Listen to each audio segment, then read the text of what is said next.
take this list not necessarily with a grain of salt, but just with the recognition that yes, these movies are super exciting, but there are going to be even more great, exciting movies to come that we don't even know about. With that being said, we're going to start off with my number 10.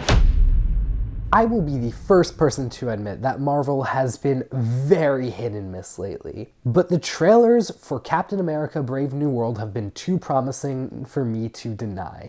Not to mention that I am just so excited to see Harrison Ford in a new, blockbuster, playing a new character, a major character. He is why this movie is here, but also, I loved Winter Soldier, and the trailers are making this movie look like it could be the next Winter Soldier in terms of that political thriller type of storyline.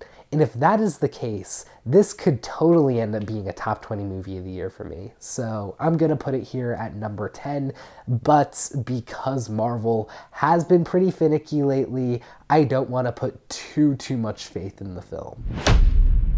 I have not seen 28 Days Later or Weeks Later, but I don't care, because the trailer of 28 Years Later was incredible.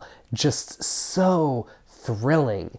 And I like me a good Aaron Taylor Johnson performance. I like me even more a good Ralph Fiennes performance. Also, Jodie Comer is in here as well. Thought she gave the best performance in The Bike Riders, actually. So yeah, I'm excited to see her. Not to mention that this is going to be a trilogy of 28 Years Later films. It's not going to be a one-off like Days Later or Weeks Later.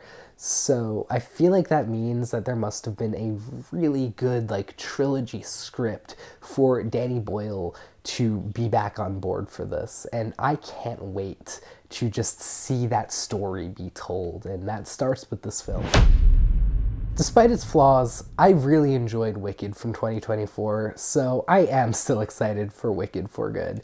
Even though I've heard that the songs in the second act of Wicked are not on par with the songs from the first act, they are making new songs for this film. Cynthia Erivo and Ariana Grande are reported to have been a part of the writing process for those songs, and that just seems very promising to me, given how talented they are. And their performances were so great in part one of Wicked. So I just can't wait to see them on the big screen again for part two. And that, to me, is just enough to be excited. Even though the color grading was really disappointing in part one, maybe they'll realize that they should actually, make the film more brighter and vibrant like Oz should be, but we'll see, because they were pretty strong in defending the grayness of that first film. And that's kind of what I got. Just Wicked for Good should be a good time at the movies. I'm cheating a little here with Marty Supreme and The Smashing Machine being grouped together here. These are both biopic type of films. Timothée Chalamet on one end, Dwayne Johnson on another. I just can't wait to see both of those guys cook in their roles. They're probably both going to be Oscar nominated. What elements from Safdie Brothers films came from Josh and which ones came from Benny? I'm guessing that we're going to be able to figure that out with these two films, and I just think that that's going to be an interesting thing to dissect as a film nerd.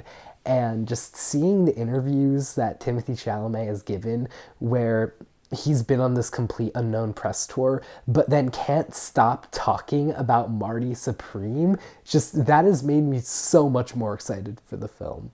Because it's okay, if you're supposed to be talking about one movie but then can't stop talking about your other project, that other project must be amazing. So I trust Chalamet's judgment. I trust the Safdies. I think both of these films are going to be so good, and unfortunately, I am going to group them together and cheat a bit. I think Mickey 17 being here is just way too self-explanatory. It's Bong's first film since Parasite. I mean, just what a standard to now have to live up to.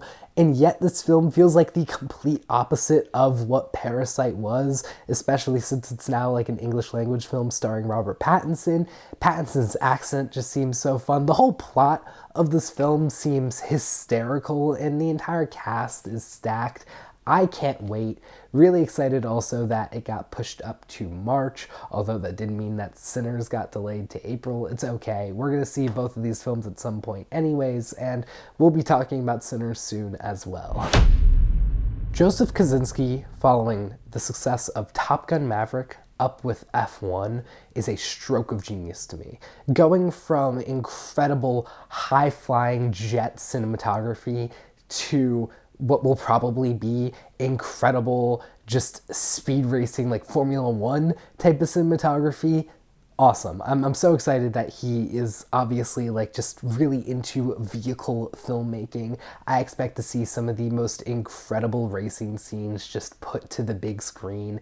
It's Brad Pitt. I love Brad Pitt. He's probably still my favorite actor working in Hollywood right now, although Timothée Chalamet and Austin Butler are challenging him a little bit for that podium spots.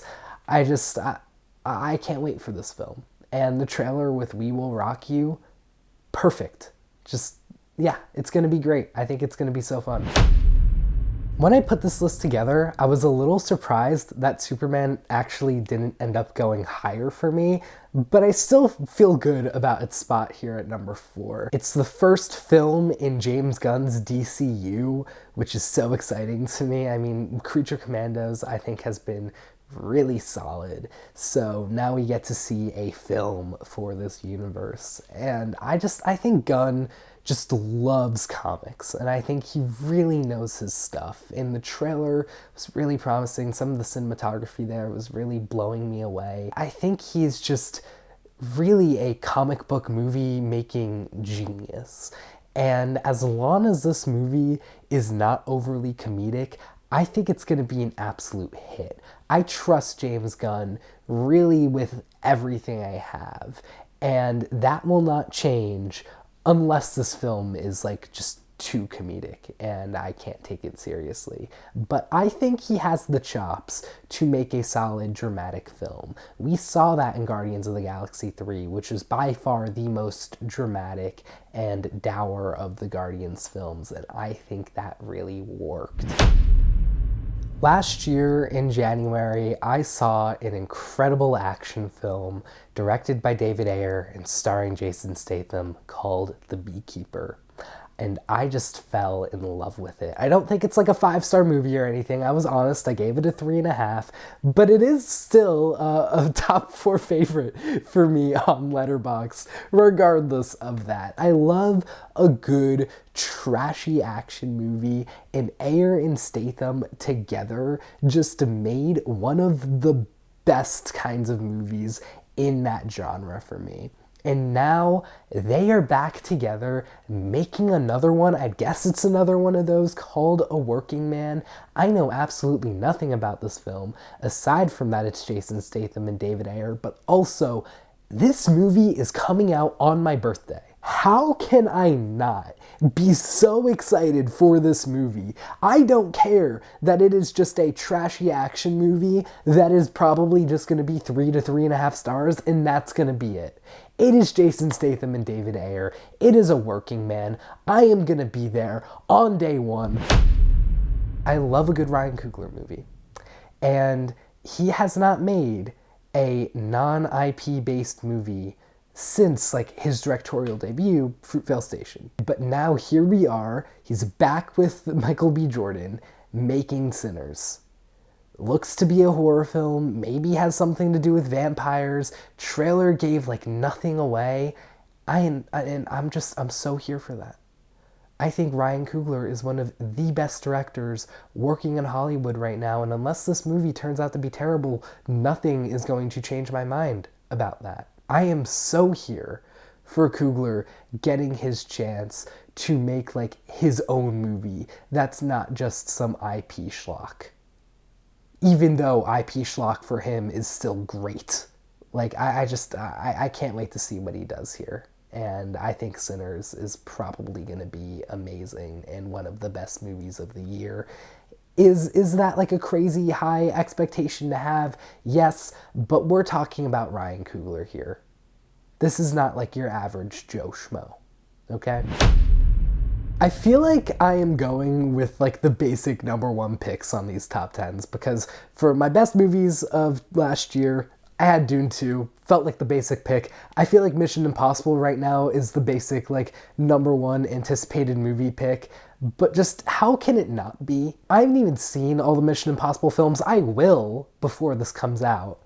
But all of the ones that I have seen are just thrilling. The action is amazing. Tom Cruise is insane. They just make really entertaining films that you know are going to be fantastic, and you're going to be there just in your seat having a wonderful time. This is Dead Reckoning Part 2 with a different title. And Part 2s, in my opinion, are usually better than Part 1s. There are very rare occasions where the Part 1 is actually better because the Part 1 has to set up the Part 2, and then the Part 2 gets the benefit of paying off that setup. So I just think that Mission Impossible Final Reckoning is going to benefit tremendously from essentially being that Part 2. And it's going to get the chance to pay off what Dead Reckoning was setting up and still give us some amazing stunts. That's my top 10 list. Please feel free to let me know your most anticipated movies in the comments down below, or your thoughts on my list. Do you think that this is a horrible list? Do you think I'm an idiot for having David Ayer and Jason Statham's A Working Man as my number 3? Let me know. I'd love to have a conversation. With that being said, I'll see you all in the next video. Take care.